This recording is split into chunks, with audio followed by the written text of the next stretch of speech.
60 days 60 يوم، هادشي اللي بقى ل 2025.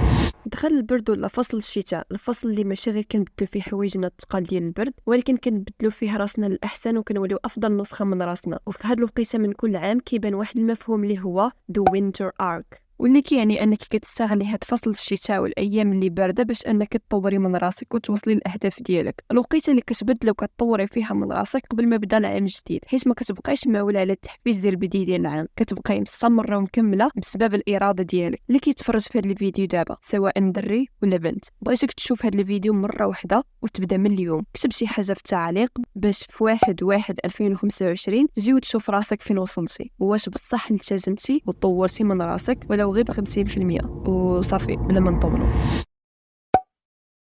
إلا ما كنتيش كتصلي ولا كتصلي وكتقطعي، ديري وعد مع راسك تبداي تصلي من دابا وما عمرك تقطعيها مازال. فين ما تمشي تغسلي غير وجهك ولا يديك توضاي، ديريها ديما حتى غتلقاي راسك ولفتي الوضوء في بيتك ولا في اي بلاصه ديالك في الدار. طي فيها الصلايه وقاديها وحطي فيها الحوايج ديال الصلاه. ديك الساعه فين ما غتسمعي الاذان نيشان غتمشي تصلي بلا ما تفكري ولا يجيك العكس، بحال ما عرفت فين كاين الصلايه، الحوايج اللي كنصلي فيهم كاينين في البيت الاخر ما فين اللي يمشي يجيبهم، لا غتنوضي نيشان غتصلي. وديما قراي اذكار الصباح والمساء، وهذا افضل ابليكاسيون اللي كنستعملو وغتلقاي فيه كل شيء. وديما فاش يجيك العجز باش تصلي تفكر هاد الجمله: صلي لاجلك انت من تحتاج الله.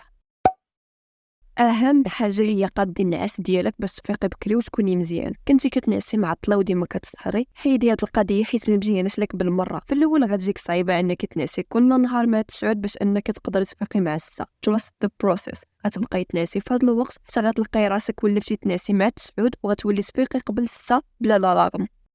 journaling and to-do list أو اليوميات وقائمة المهام. خاص تكون عندك ديما واحد الدفتر ولا بلانر اللي تقدري ديري فيه الجورنالين. شنو كتعني هاد الكلمة؟ هي أنك تكتبي أفكارك والمشاعر ديالك باش تفهميها أكثر، وملي كتكتبي كيخليك تفهمي راسك أكثر، هو تحسي براسك بحال هضرتي مع شي واحد and you feel relieved، كتحسي براسك ارتحيتي. والتودو ليست كديريها قبل ما تنعسي، كتكتبي كاع المهام اللي غديريها في النهار الجديد ان شاء الله. كتبي كلشي من يلا غتفيقي حتى غتسالي النهار ديالك، هكا غيخليك منظمه وغتولي انتاجيه بروداكتيف اكثر.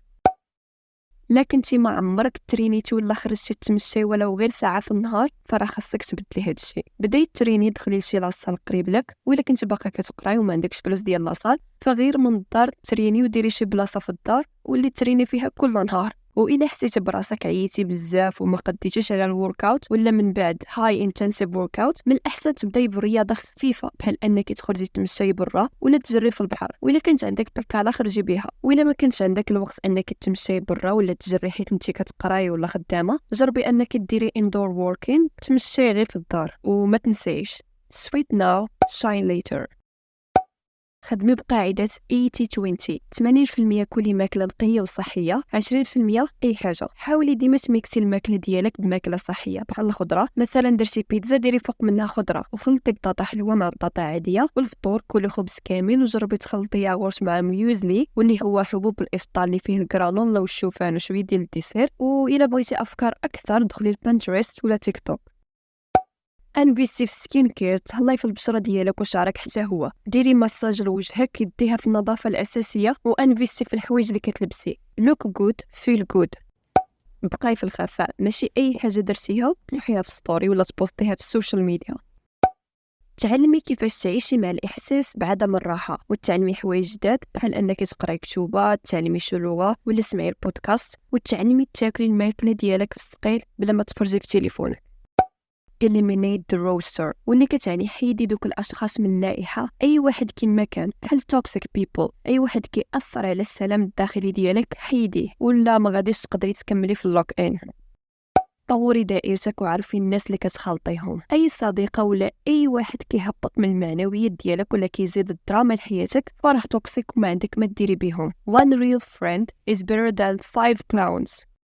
واخر حاجه limit your screen time. نقصي من السوايع اللي كتبقاي هزه فيهم التليفون. ديري مود دون ديسترب، تيليشارجي ابليكاسيونات اللي غيخليك ما تبقايش غير تسكرولي بحال هاد لي زابليكاسيون. باش تبدل ماشي ساهل ولكن ماشي مستحيل. هاد الوقيته تقدر تكون بدايه جديده ليك. خليونا نكتبوا الاهداف ديالنا ونركزوا على الصحه النفسيه والجسديه ديالنا، ونستعدوا باش نستقبلوا عام جديد بطاقه ايجابيه. وما تنساوش التغيير كيبدا من عندك. شكرا حيت تفرجتي.